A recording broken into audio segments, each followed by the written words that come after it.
The Tea Party is staging a protest today to bring attention to a big news story they say the mainstream media refuses to cover. Yeah, they say the mainstream media is staying silent on incidents of violence, even potential acts of terrorism when it comes to Occupy Wall Street, and they want to expose the cover-ups today. Joining us, radio talk show host Tony Katz. He will be speaking and emceeing the event today. Good morning, Tony.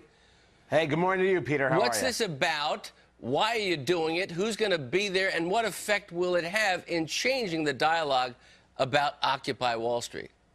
Well, just having the dialogue right now is going to change the dialogue. This is the story of the Occupy movement in Cleveland, Ohio. That's where I am right now. We're having this rally at Willard Park at 11 a.m. today. There are 5 members of the Occupy movement who were arrested by the FBI on May 1st for attempting to blow up the Cuyahoga National Park Valley Bridge and trying to blow up the Federal Reserve in Cleveland. These are potential acts of terrorism, and this story was absolutely buried. You had one article from the AP. They buried the lead at the bottom. Don't get me wrong. You can find a little snippet here, we're looking at the folks that have been arrested now on the screen. We're looking at these folks right now. We're seeing them right here. We're seeing, I guess, their mugshots. But, Tony, these guys are self-proclaimed anarchists.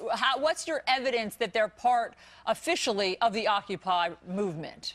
The evidence of them being part of Occupy is that they identify as part of Occupy. The real story here is that nobody is willing to open up this conversation and say, this is what these people are about. Look how quickly they'll go to jump at the Tea Party like Aurora, Colorado, and try and blame them for the shooting there. This is something that happened. These men were arrested. They tried to blow up a bridge. It's a 4-lane bridge over the park area and the Federal Reserve building. We need to have this conversation because the press is so complicit in trying to protect others. For example, President Obama, who has revered the Occupy movement. All right, Tony, here's the question we need to ask. We're talking about people potentially blowing up a bridge, the Federal Reserve Bank, and a 4-lane highway. Why is the mainstream media ignoring this incredibly, I think, an important and newsworthy story? That's the question we're asking here in Cleveland today. That's why Michelle Malkin is out here. That's why Dana Lash is out here. That's why the Gateway pundit Jim Hoft, the director of a fantastic movie called Hating Breitbart, Andrew Marcus. Those are the 2 men who put this together. They really took a lot of inspiration from Andrew Breitbart and the idea that you must have a media that does its job in order to obtain a democracy, in order to really keep the republic going. If we're going to be honest people, we need to have honest conversations.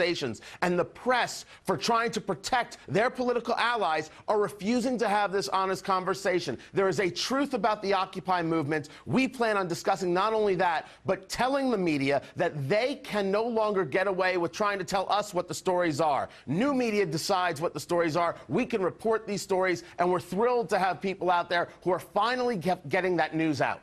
Well, Tony Katz, we will look forward to seeing how much press coverage you get today of your protest there in Cleveland. We will check back in with you. Thanks, Tony. You got it. Take care, guys.